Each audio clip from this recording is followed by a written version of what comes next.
love that video. I mean, on so many different levels. I mean, that is like probably the most elaborate crystal grid I've ever seen, number one. Number two, that kid is 8 years old, and think about the consciousness of the children we're raising these days, and it's amazing. You know, I just love that. I love that. He was so matter of fact about his business, and then, you know, so young and so cute. But anyway, you heard him talk about how we can flow energy with our crystal grids, and that's exactly what we intend to do when we do a crystal grid. So first of all, you might be asking, what is a crystal grid? Well, you saw his little design there. Little. Yeah. You saw his design. I actually like to work with sacred geometry in crystal grids. And this is just one example of that. This is a flower of life, sacred geometry. And there are so many cool resources online. You can Google sacred geometry, crystal grids, sacred geometry coloring books. And they're amazing. So many different designs that you can find out there. Thank you to the WWW World Wide Web.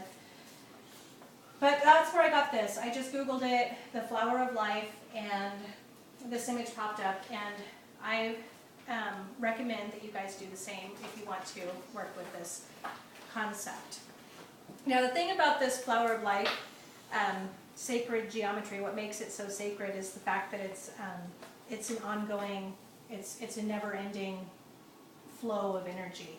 And then, so what we do, as he explained in the thing, you know, sitting and meditating with your crystals, you can really get a sense of where they want to be placed within this diagram. And these, you can print them out bigger, you can make them, you don't even need to use this, actually, but it's a good starting point for a lot of people who are just starting with crystals and creating crystal grids.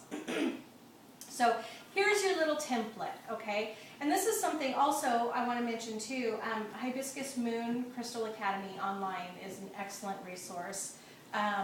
She's been doing videos on YouTube for a number of years now, but she's created her own Crystal Academy, and she's accredited, and you can become certified through her academy as well. And I don't endorse anybody, I just know that she knows her stuff, and so I think it's a fabulous resource for everybody to check out. But she wrote a book about crystal grids, and she has included this specific grid in her book. I cannot remember the name of it, sorry. The book, that is. But there are a lot of other ones too, like the Fibonacci sequence, you know, how the golden ratio, where it spirals out, okay? That's another one that you can work with. And there's no right or wrong way to do this, okay? This is just one component of it. The other component, when you are creating crystal grids for specific purposes, it's really important to pay attention to the crystals themselves. We know that different crystals, different rocks have different meanings or associations. And there's actual science behind this in the way that your crystals are made or formed. The way that they shaped together while they were building up in the earth. And they emit a certain frequency based on their structure.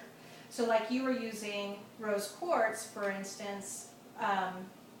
Rose quartz is associated with self-love, beauty, love of all kinds, actually. Gentle, kind of just a gentle, nurturing, compassionate stone is what it is.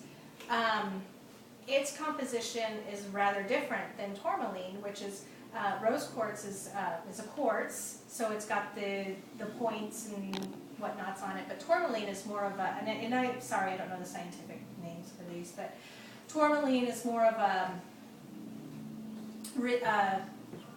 linear structure, okay? So I actually have some here, excuse me, I'll grab it.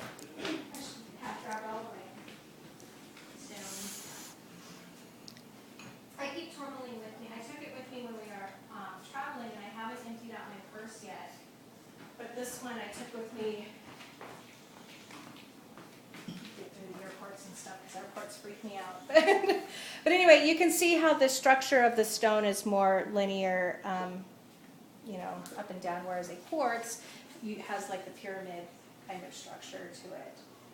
So you can pass that. Look at that. This one, I keep this with me all the time. It's just a bronzite stone.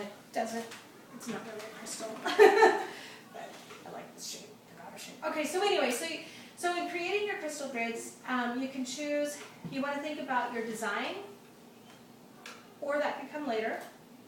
If you're just starting out, use a template. I highly recommend it. And then be very specific with your stones. And if you don't know which stones you want to work with, what you do is you think about your intent. And actually, you can charge anything. It doesn't have to have I'm going to backtrack here and renege on what I just said. You can charge anything with your intention. Okay? You can take, I don't know, you can take this battery and charge it with an intent. You can take a stone that you find out in the street and charge it with your intent. Or a ring, or whatever. It's just that working with crystals is a whole lot easier because they are record keepers. They are nature's record keepers. And so that's what they are designed to do, is to hold that energy for you.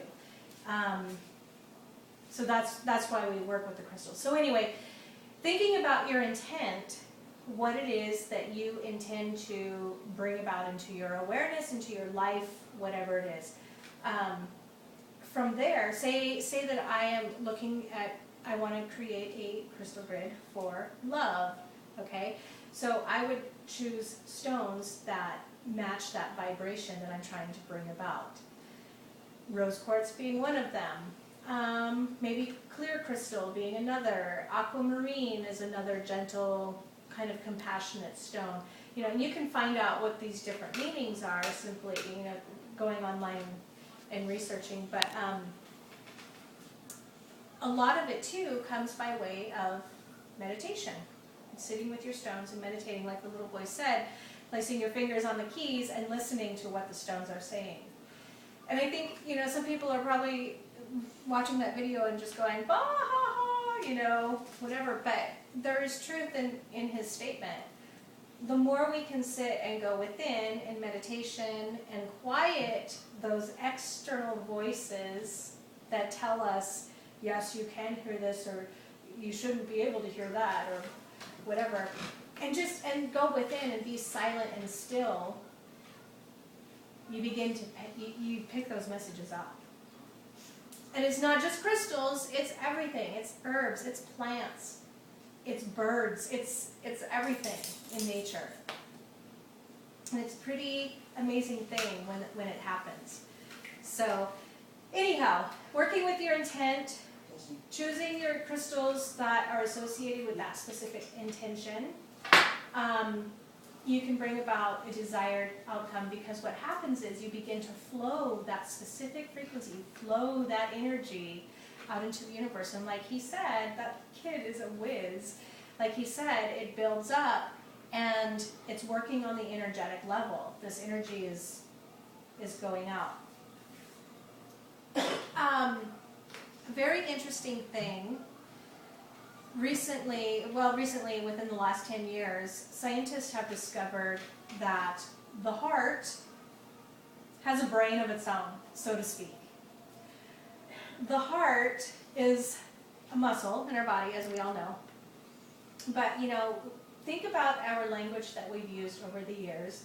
We talk about heart-centered living, or coming from the heart, or all the little phrases and the metaphors that we use about the heart itself and how the heart is our care center. Well, what scientists have discovered is that the heart actually does have its own nervous system, its own brain. And it sends out a different frequency, a different energy, so to speak, than our logical brain, okay?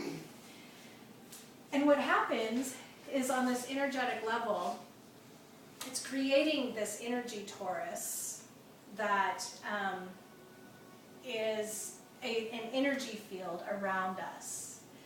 And it's like a donut. So we all have this invisible donut of energy around us that's emanating from our heart, and then it's coming back around and down and back up again. And when we connect with other people, whether through an emotional connection, eye-to-eye contact, right now in this very room, our Tauruses are mingling with each other.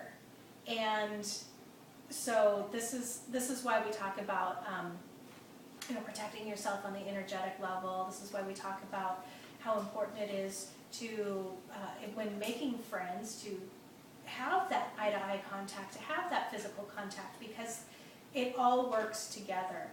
And this is the field in which our crystals and our crystal grids and the energy of those crystals work.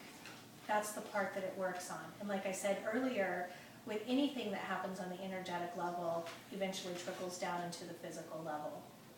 That's why you have people who, have a lifetime's worth of working at a job that they hate, for instance, and then all of a sudden,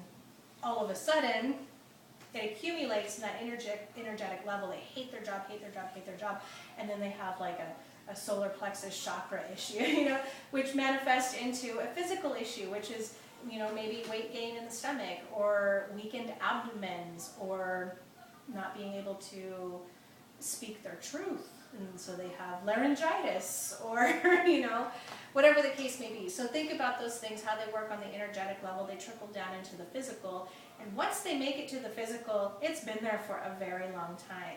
It's been working its way in. So just some things to consider. But so anyway, crystal grids work on that. Crystals in general work on that level. And so if we can clean up our energetic vibration, we know that our physical health follows as well. So if I were to create a crystal grid for love, I might want to make a heart-shaped design, or something, lay my crystals out in a specific shape that means love to me. The flower of life, this is kind of like an energy generator. Laying your crystals out in specific pattern around here helps flow that energy as well. And it doesn't have to be this specific one. What's going to happen is if you go out and you start doing your crystal grids, you start working with crystal grids diligently on a continuous, you're going to find you may not like this particular template. You might like something more simple, or you might find something more elaborate even to work with. And it's all about personal preference. So you may find that you don't even like to work with them in general. I have a crystal grid set up on my little table right around here, and it is a clarity grid. And I used amethyst, citrine,